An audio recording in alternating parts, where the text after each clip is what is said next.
Hi and welcome to episode 19 of Beating BDD, a podcast about body dysmorphic disorder from the BDD Foundation. Our guest for this episode is the wonderful Nicole Schnackenberg, whose CV includes being a writer, a psychotherapist and a trustee of the BDD Foundation.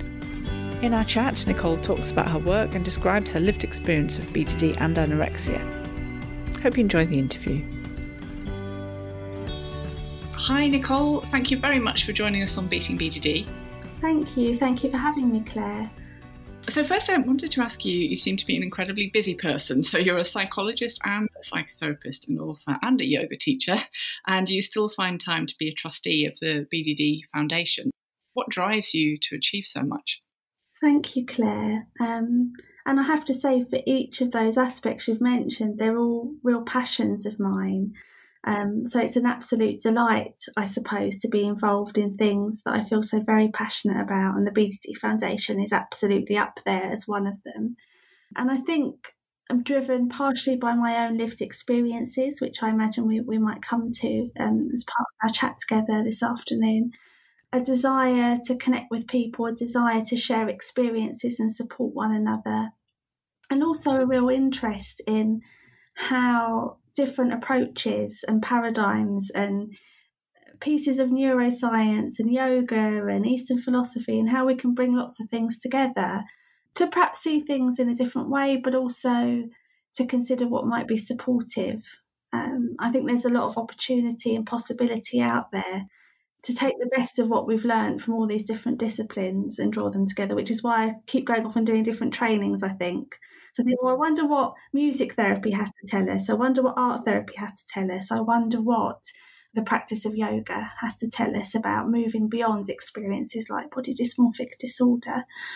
Yeah, absolutely. And I think it's quite clear actually from looking at the books you write as well that you're looking at BDD through several different lenses from what is the kind of classic treatment protocol. And I agree. I think that's an amazing idea because the more ways you can look at a problem, the more solutions you can find. How did you get involved then with the BDD Foundation? I was trying to think about actually when it was. It was at least 7 years ago, maybe slightly longer. And initially I got in touch with them because I noticed that they were looking for volunteers to help out with the support groups. And I thought, I could do that. I have lived experience of BDD. I've come far enough, I felt, along in my journey to perhaps be able to reflect and offer some reflections within that support group context. It was groups were once a month. I thought, okay, I'm busy, but that feels doable. And I remember having a really lovely conversation with Minnie Iris, who I know you've had on here, who was a trustee before myself, about what becoming involved might look like. And then from there, was very fortunate to be asked to become a trustee, and then became involved, Claire, as we often do, don't we, in all manner of things, the conferences and putting various literatures together and thinking about the website, which is really the shop front of the charity. And it really was driven by my own experience. And I remember at the time feeling a bit conflicted because so my initial kind of struggle and diagnosis, if you like, in my teens was of anorexia. I had my first inpatient experience on account of anorexia when I was just after I turned 14. That was a real journey for me, lots of inpatient experiences, very painful journey. And then the focus of my distress, if you like, moved from the weight of my body to my skin, particularly the skin around my jawline. And at that point, it took a while, as so often it does, I think, with people that have these struggles. But at that point, people began to, or clinicians began to say, okay, there's something else going on here. And eventually then leading to a diagnosis of BDD and then BDD specific treatment. And when I was looking to volunteer, I was wondering, do I volunteer perhaps for a charity that works specifically with eating struggles, eating disorders, or do I volunteer for the BDD Foundation? And actually volunteering for the BDD Foundation felt like the right thing to do. And I'm finding more and more across time, particularly through the support groups, that there is a possibility to talk about a whole gamut of experiences, including eating struggles, including obsessive compulsive tendencies that are part and parcel of both of those experiences, And just this sense that we can't really be putting things into boxes like that. You know, it's very rare that someone has a singular experience that can be epitomised by a psychiatric diagnosis. We're all nuanced. These things overlap and conflate. Do you mind telling me a bit more about when you had BDD and when it came on? How did it manifest itself and affect your life on a day-to-day basis? I remember getting to the point where I was just keeping my head above the water with my weight in order to keep myself out of hospital. And yet I didn't feel any differently inside. It was living in a bit of a grey twilight, really. I still felt incredibly shameful, incredibly repulsed by my own body, very, very low self-esteem. And yet, you know, knew I had to do my best to keep my weight up, to keep myself out of hospital. And I guess that all of that internal self-disgust and shame, you know, was looking for somewhere else to go, and it projected or pinned onto my facial skin.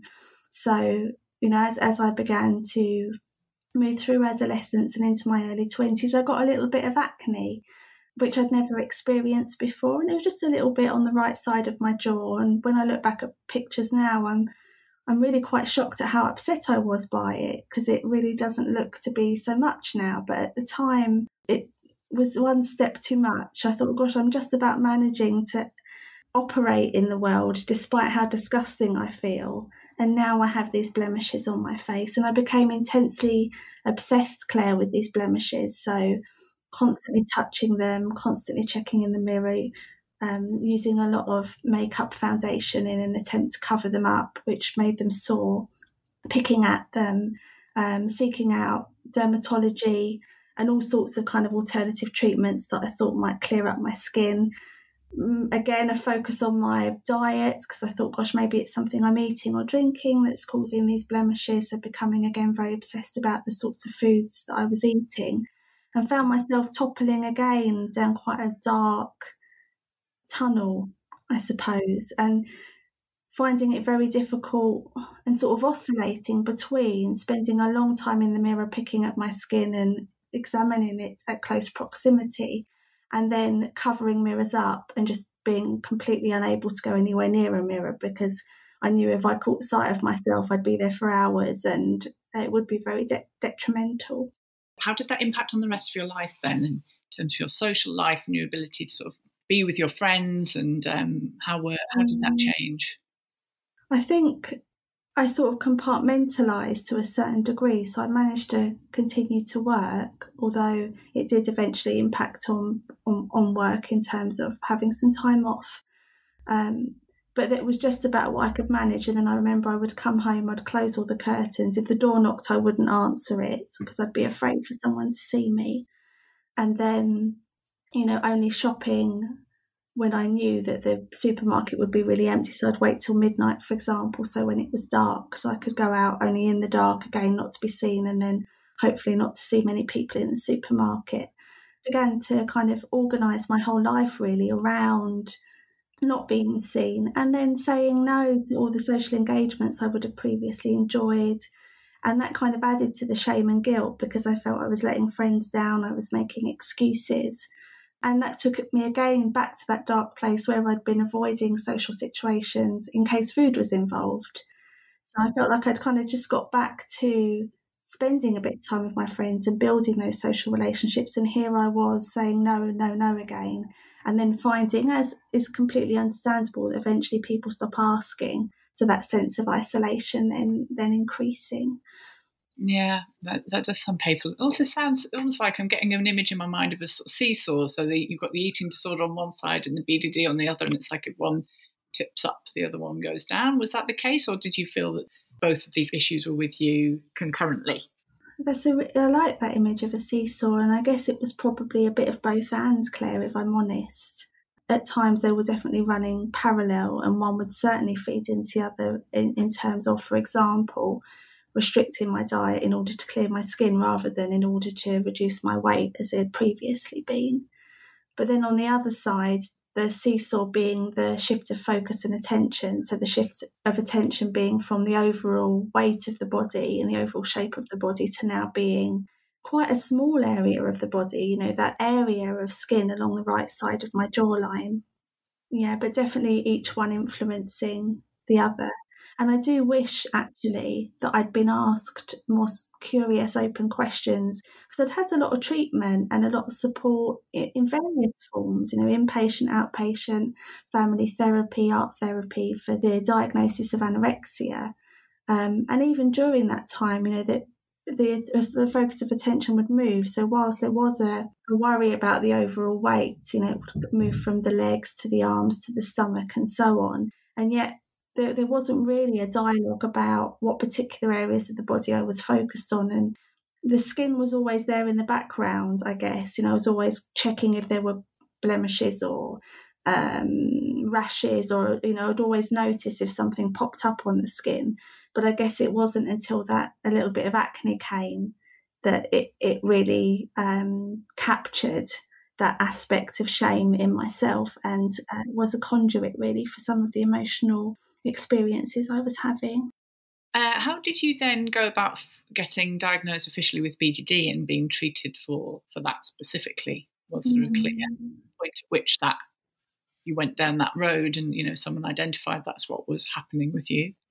Thank you. Yes. And I hadn't heard of BDD and I hear that a lot from people, that they hear it sort of by the by, or they Google something like, I feel really ugly, and BDD pops up, and oh my goodness, this is a thing. And I hadn't, it was very much about this diagnosis of anorexia and depression and, all kind of predicated on experiences of developmental trauma and bullying and all sorts of other things. And I just remember going to the doctor. I repeatedly went to the doctor about my skin, including to try and be referred to dermatologists and such. And the GP, in some sense, it's difficult, isn't it? Because in some sense, they could see how distressed I was. So they were then giving me the antibiotics and giving me the creams with the one hand, and with the other hand saying, I don't think you really need these, but here you are. And I just took that to be confirmation that it must be hideous because you're giving me antibiotics and you're giving me cream, because I suppose that level of insight was poor and that confirmation bias was there. I was looking to, or rather my unconscious was hanging on to anything that seemed to be upholding that kind of theory A, this sense of, gosh, there really is a defect there that needs fixing, and other people are also shocked by and think needs treating. But then I kept going back, and there was talk about, oh, you seem to be very depressed again, and so on. And so I was then referred to have an assessment with an occupational therapist, actually, within a kind of local mental health team. And it was that occupational therapist that first said to me, we keep coming back to your skin, don't we? It's clear that your mood is very low and you're very distressed. And I remember just crying through the whole session and saying, I don't feel I can go on. I haven't felt this low in many, many years. And I believe it was her that first mentioned BDD. And then, of course, I went away and looked it up. They referred me to a clinical psychologist for CBT. My first experience, actually, of CBT, I hadn't had CBT as part of the eating disorder treatment. And then it went from there, Claire. You were lucky, I guess, that occupational psychologist had that insight. Very, very fortunate, and that she could see the underlying aspects of where this was coming from, and was curious enough about my experience to ask lots of questions to try and find out, because I could have just been given antidepressants and sent home, but curious about why was I so upset, so distressed and so depressed. And she was such a warm, open person that I felt able, and I think that's difficult as well, isn't it, Claire, to feel able to say, actually, I'm really distressed by my skin. A, because of that fear that someone's going to say, oh yes, gosh, you're right, it's hideous. Or indeed that someone's going to minimise it. And I had lots of that from the GP as well, this sense of, oh, it's just a few blemishes, people have a lot worse, get over it, kind of a thing. So it can close our mouths, in essence, can't it, and make us feel like we can't say it. But there was something about the openness and warmth of this occupational therapist, and I think how low I was feeling, that meant I was able to pour my heart out, and that there was that knowledge and understanding from her there to think, okay, maybe there's something else going on. What would you say has helped you most with your own recovery? I think it's a whole host of things, as it so often seems to be. For me, and I guess that's why I started with a dear friend of mine, a BDD and mindfulness online support group, because one of the things that's really helped me is exploring my experiences through a transpersonal lens, I guess, for want of a better word. So using mindfulness-based practices, using some Eastern philosophy, using yoga and meditation has been incredibly supportive. That alongside sort of the more traditional treatments. So I did have the CBT with ERP, that exposure response prevention. I have had quite a lot of family therapy over the years, although not directly related to that diagnosis, that's been incredibly helpful in terms of supporting an unravelling of that transgenerational trauma and an understanding of how we operate as a family and how some of those aspects might have fed into some of my perceptions about myself. And then over time, through all of these different mediums, coming to understand that the opinions I assimilated about myself from others as truth, because I was young and it's the developmental stage I was at, were not necessarily true. And so something that's been really helpful is almost going back to that younger self and revisiting some of those experiences and recognising that, you know, the childhood bully that made me feel so awful herself was feeling awful, and her perception of me was not reality, in the same ways that some of my experience, my family experiences that led me to feel, you know, inadequate and not good enough, were very much the manifestation of wider systemic factors that have nothing to do with me as a person, actually.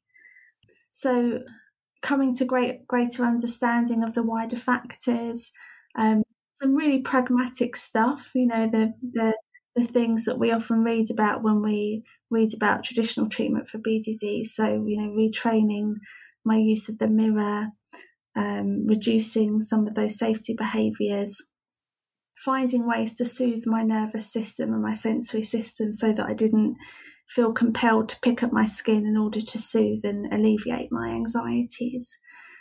And also connecting with others. You know, I facilitate and co-facilitate some of the support groups, and tangentially, and I always say in the groups, you know, I'm very much here as a participant. I'll have a facilitatory role, but actually we're all in this together.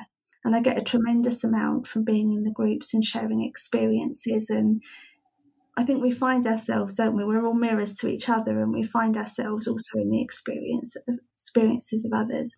And then lastly, I would say writing.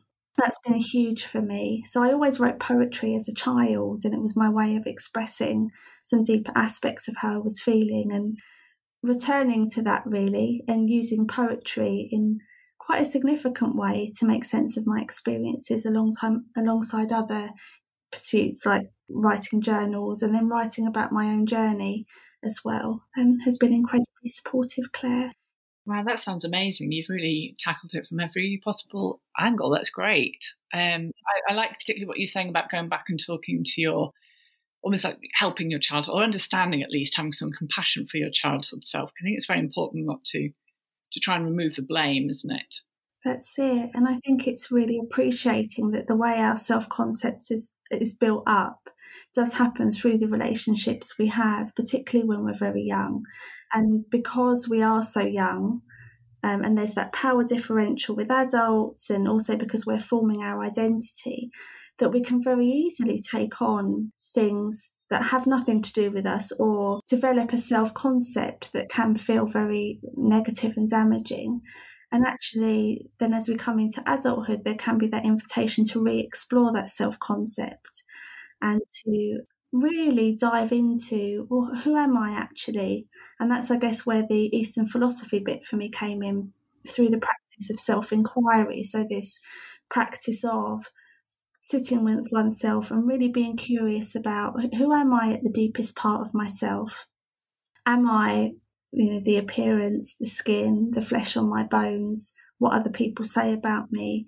Or is there this underlying true self that Donald Winnicott speaks about, British psychoanalyst, and paediatrician Donald Winnicott spoke about this idea of the true self and the false self, that, we're born as a true self, with this spontaneous sense of aliveness and this deep knowing that we are loved and that we are capable of love. And then life happens and we might assimilate this false self. This false self steps forwards, which more readily meets the demands of others and more readily matches who they think we are, or maybe who we think they want us to be. And that true self, whilst it never diminishes or disappears, can kind of get lost under all that layer of false self. And for me, sort of the journey of recovery, if you like, has been a gradual stripping away of that false self. Very painful and very difficult because it had become so much part of who I was. But going back to this sense of the true self, what are my desires? What is my heart? What is this spontaneous sense of aliveness that's been buried under this kind of good girl image? And can I re-find it? And can I celebrate and explore it? Very interesting. The next question I was going to ask you sort of chimes a little bit with what we were talking about a bit earlier about your experience as a younger person. So I understand that you did some, what sounds like really interesting research for your doctorate into young people with BDD. What would you like to tell us about that? Well, thank you for bringing it up, Claire. Yeah, it was such a privilege to do that. And I continue, even just when I think about it, to be so humbled by those young people. So my doctorate was a professional doctorate in child and educational psychology. And as part of that doctorate, I decided to do some qualitative research. So I spoke to 10 young people between the ages of 16 and 25, either who had a diagnosis of BDD or who self-identified as experiencing BDD. And that was really important for me, that, didn't have to have a diagnosis. It was, people that felt that they were struggling in this way could come along and speak about their experiences. And so they came along to the Tavistock, which is where I was training, and we had some really in-depth interviews. And I didn't know where it would go. I didn't have a particular, I'm going to look at relationships, or I'm going to look at safety behaviours, or I'm going to look at camouflaging. It wasn't that. It was more, let's ask some open questions and let's see where this goes. And I was absolutely bowled over by the depth and the courage of sharing, actually. It was remarkable, Claire. And there was so much data and so much information and so much still that I could go back to in terms of themes and, write up more comprehensively. And indeed, that is my hope to do so. But the theme that emerged very strongly that I then focused on for the doctorate was this kind of dual theme of shame and identity, that led me to kind of create this little model, the shame identity model of BDD in young people, although it would certainly seem to apply to people of any age. This sense that there are these experiences of relational disconnect, one could say relational trauma, that lead to this deep felt sense of shame and a sense of oneself as a shameful identity, with shame being very, very different from guilt, not this sense of I've done something bad, but rather this sense that I am bad at my core somehow. I don't quite know why, and I'm really not sure what to do about it. However, I feel bad at my core. There's something wrong with me. And then projecting that felt sense of shame onto a body part with the deep hope. So actually, in that way, BDD is not a self-destructive act. It's an act of hope, because there is a desire that if I just fix this body part, I will be lovable, I will be safe, and I will be whole. And I will be able then to, move forwards in my life, to connect socially, to feel loved and to feel able to love in the way I really feel moved to do so. So that was kind of the main theme, if you like, with lots of other themes. I was quite amazed again that 9 out of the 10 young people had experienced eating struggles, either alongside before their experience of BDD.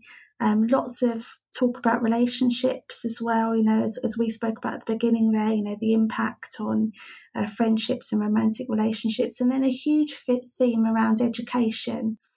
And something I'm very passionate about is going into schools and offering sessions and training, because it made me so sad, Claire, to hear, and we're talking about primary, secondary and university here, So in all of those settings, young people were telling me that they felt they'd been punished on account of experiences related to BDD. So, for example, rather than being asked, why do you always skip PE, or why do you always forget your PE kit?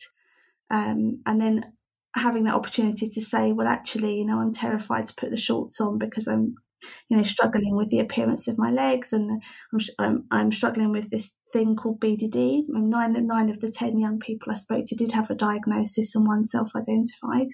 Rather than they would receive detentions or be kind of called out and shamed in front of peers, or made to put the shorts on, or made to go into the toilet and take the foundation off, which, as you can imagine, was very distressing. And some of them led to really low absence in school because those reasonable adjustments weren't there and those conversations weren't had. So I feel there's a lot of work there to do around awareness raising and supporting. Definitely. Yeah, that brings me to my next question actually as well, which is, as a psychologist working with children, do you think that the instances of body image issues and BDD are on the increase? I think it's difficult to say because of that increased awareness, and my hope is that more people are coming forwards and speaking about it. That is my hope. For sure, there's a lot.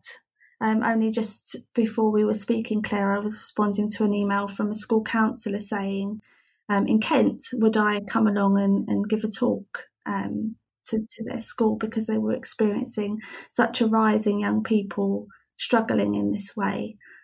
And indeed, I've been particularly touched when young people themselves, I remember one school that I went to, a group of year 10s had knocked on the door of their head of year 10 and said, do you know, we're really worried about our mates. They're coming into school at 7 a.m. every morning to use the gym. They're only eating, sort of chicken breasts for lunch. We think there's something wrong. Could we get someone in to talk about this? Yeah, so I think young people are noticing it for themselves and in each other. Hopefully there's more awareness that, school staff and adjunctive support people are picking these things up, and families are picking them up. And I know that social media is often mentioned, and I think it doesn't help. I certainly don't think it is the cause. I don't think we can blame it. Things like BDD and eating struggles have been around a lot longer than things like Instagram. However, so many young people are expressing feelings of distress around comparing on these platforms of social media and feeling inadequate because they're seeing something that they aspire to and that they feel such a long way from. Yeah. What advice would you give to parents who are wanting to help their children with either developing a more positive self-image or with actually tackling BDD symptoms?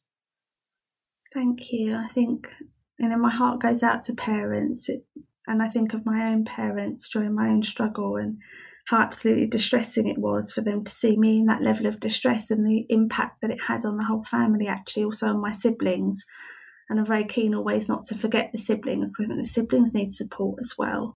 So that would be one piece of advice, to say, let's think about the whole family and how we can support the whole family.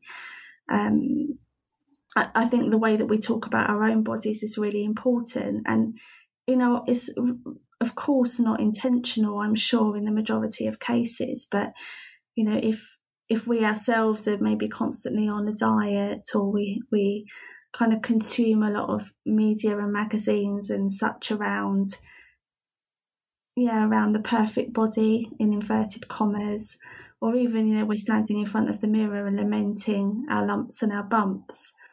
When children and young people witness that, they're receiving a certain messaging around, this is important to my parents, but this is also important in terms of what's expected of me societally. And I think that's the family messages might mirror the societal messages, and then that kind of compounds both subtly but also overtly the messages that the young people are receiving. So tackling our own struggles with our bodies is a good starting place, and really thinking about how we're languaging our own experience of our bodies, seeking that help and support. There are support groups for parents as well. Just sitting with other parents, firstly, and feeling that one is not alone, and also hearing what might be helpful for other parents, seeking that professional support and really seeking support that is directed towards what the struggle is. You know, I hear lots of parents say, oh, they've had generalised CBT, or they were put in a group for anxiety. And I'm not suggesting that those things are not helpful. Often they are very helpful. But actually what we're looking at here is something really targeted towards the experience that young people and the children are having in the case of parent support. So really seeking out that BDD specific support, and somebody that has training and knowledge in that area feels to be really important. And then myself and 2 clinicians actually from the Maudsley, the really lovely Dr. Amita Jassi and Dr. Benedetta Monzani. We put together a parent's guide to BDD that was published by Jessica Kingsley last year. In fact, Jessica Kingsley approached us and said, we haven't got any books for parents on BDD, and in fact, we can't find any by any other publishers. We think there should be something, and we absolutely wholeheartedly agreed. And it was very much a collaborative process. So parents supported us in the writing of the chapters, both looking over the chapters and giving us their opinions, but also themselves writing one of the chapters, which is just, we're so grateful for.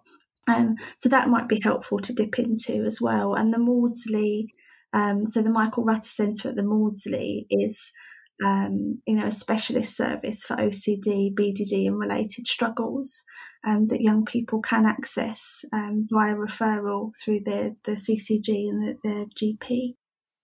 Perfect. That sounds really helpful, that book, actually. I'm sure that lots of listeners would be keen to get hold of that.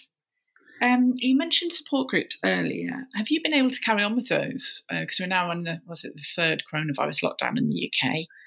Have they continued? They have, Claire. They have, in a different form. So some of them were already online, and they indeed have continued, and we've seen an increase. Interestingly, I facilitated the Mindfulness for BDD support group last night, and we had the biggest number of people we've ever had. I think we had close to 30 people at one point in that session. So I wouldn't say that to put people off, because people think, gosh, I don't want to come into a virtual room with 29 other people. We think very carefully about how we manage it and make sure that everyone has a space to be heard. But that is quite unusual to have that many people. And I've definitely seen an increase in inquiries and in attendance of those online support groups. And whether that's because they feel more, the whole world now feels more accessible, doesn't it, in some respects, in terms of the use of technology. So whether that just seems to be more accessible, or whether people are particularly struggling. And I've heard both, actually. I've heard people that have said that the pandemic has ignited their struggle even more deeply, and others that have come along and said, actually, not having to leave the house, being able to access support groups with the camera off rather than going in person has been facilitatory for them. They've now felt able to attend groups, whereas they felt unable to attend the face-to-face groups. And actually, Claire, some people use it as graded exposure, which is so clever. So, perhaps they'll come the first few times with the screen and their sound off, and they'll just listen in. They don't, and there's no obligation to speak. Maybe the next time they might say something or put something in the chat. Maybe then the next time they might turn their screen on for a couple of minutes and turn it off again, and sort of gradually build up in that way, to fully participating in the group. In terms of, sharing of their own experiences and having their face seen, which can be a really big deal for people. And we've even increased in terms of the BDD Foundation support groups, and really a big shout out to Minnie Iris and Kitty Wallace for this. We've increased them. So where there used to be one monthly group at the Nightingale face-to-face and one monthly group at the Southgate Priory face-to-face, we now have a weekly one online. So actually there are weekly opportunities for people to come along, hear other experiences, share their experiences, and hopefully feel a little bit less alone. Yeah, that's fabulous. And presumably, as you say, you can contribute as much or as little as you like, camera on or off, all that kind of thing, can't you? So you can sort of engage with it on your own terms.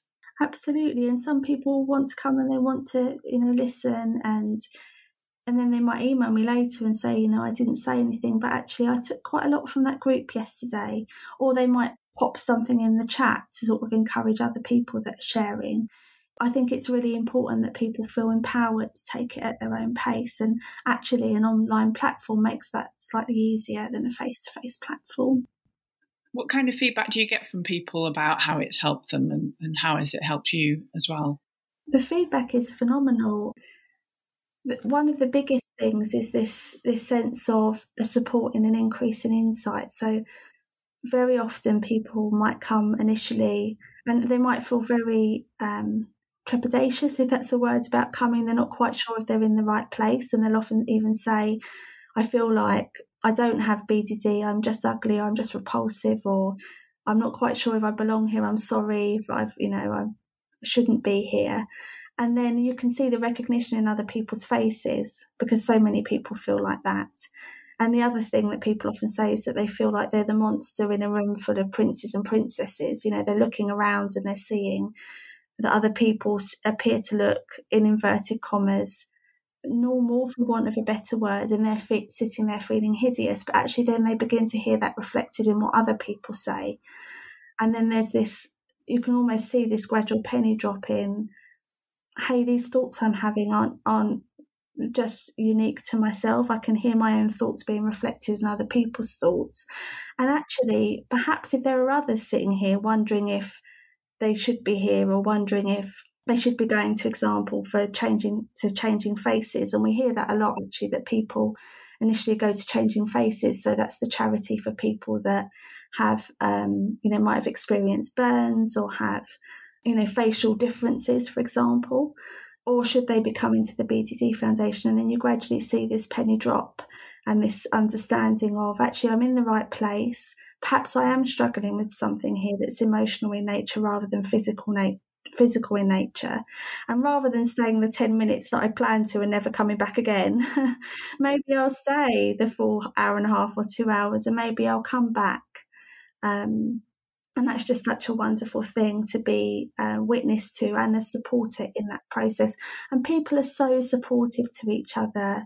I'm infinitely touched by how encouraging and, the advice that people give. And people will often ask for advice, say, oh, this week I'm really struggling with, for example, there being more sunlight, perhaps the spring is breaking, maybe spring's more difficult for summer than winter for some people. So asking about any particular advices around that, and people are very quick to come in and say, actually, I find this helpful or that helpful.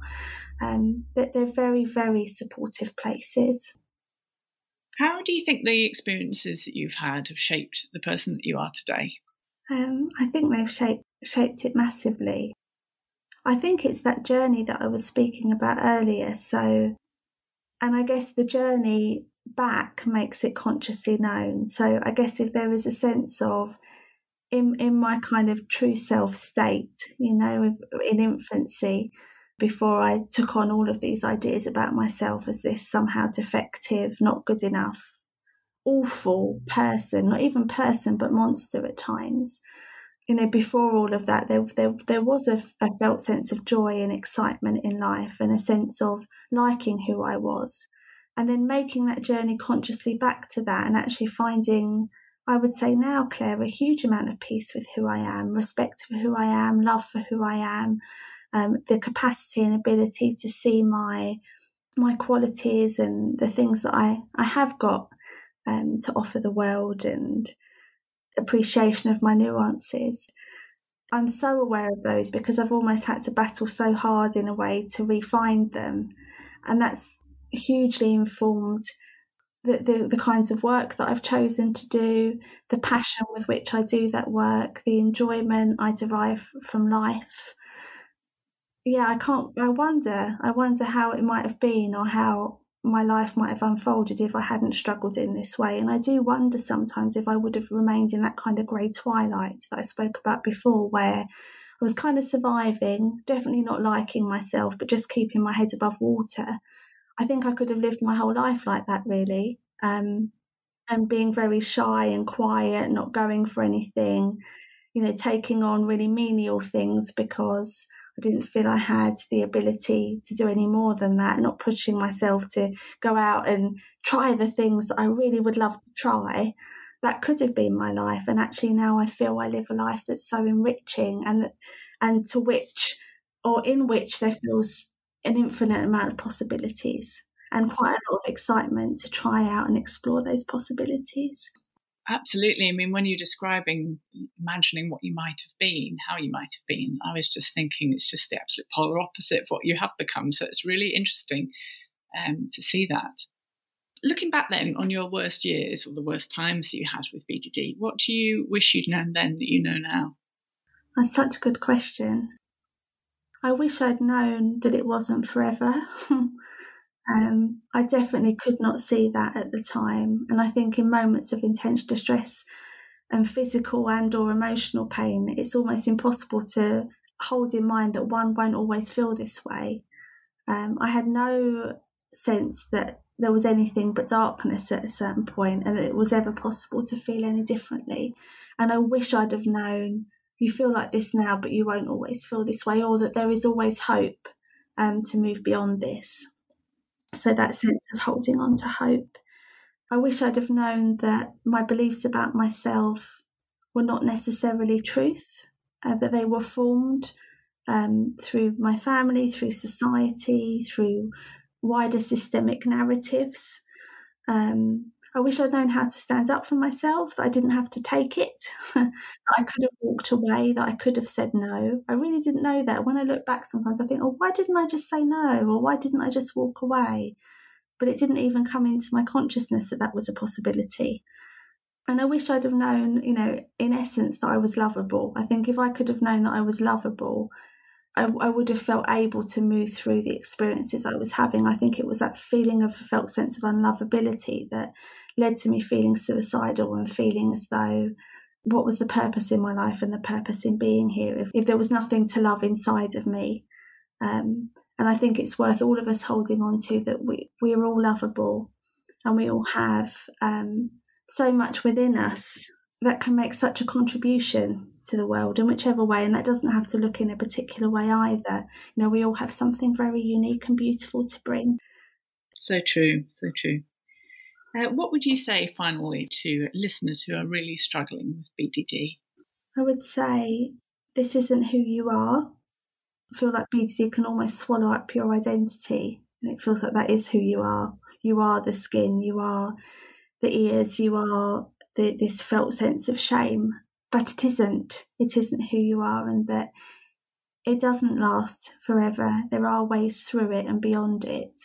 There's nothing special about me. There's nothing special about anybody else that's moved through recovery. Of course, we're all special in our own way, but there's nothing special in terms of that we have some particular knowledge or some skill or some strength that other people don't have. No, it's available to all of us.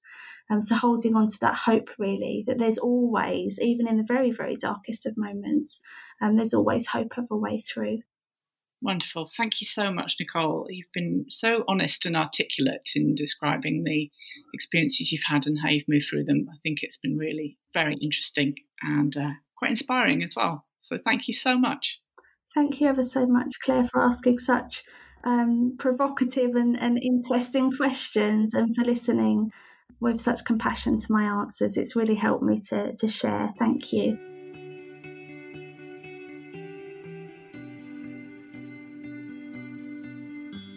Thanks again to Nicole for joining us and for bringing some really fresh perspectives to the podcast. To hear more episodes, just search for Beating BDD on major podcast apps and on Spotify. You can also leave us feedback by following the BDD Foundation on Instagram, Twitter, YouTube and Facebook. I'll be back with another interview soon. In the meantime, please remember that this podcast isn't therapy, so do seek help from a trained professional. Thanks for listening.